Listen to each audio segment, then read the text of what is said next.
ஒருவழிச்சாலையாக மாற்றப்பட்ட பாதையில் எதிரெதிர் திசையில் வேகமாக வந்த காரும் வேனும் மோதிக்கொண்ட அதிர்ச்சி, படுகாயமடைந்து அலறிய தம்பதி. திருப்பூர் மாவட்டம் பல்லடம் தாராபுரம் சாலையில் குடிநீர் இணைப்பு பராமரிப்பு பணிக்காக நகராட்சி ஊழியர்கள் குழி தோண்டி பணி செய்து வருகிறார்கள்.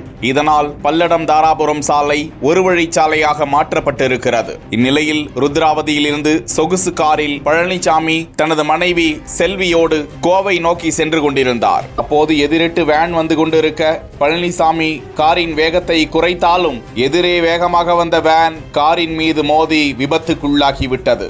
இதில் பலத்த காயமடைந்த பழனிசாமி மற்றும் அவரது மனைவியை மீட்ட பொதுமக்கள் ஆம்புலன்ஸ் மூலமாக பல்லடம் அரசு மருத்துவமனைக்கு சிகிச்சைக்காக அனுப்பி வைத்தனர். சம்பவ இடத்திற்கு வந்த காவல்துறையினர் விபத்து குறித்து வழக்கு பதிவு செய்து போக்குவரத்தை சரி செய்தனர்.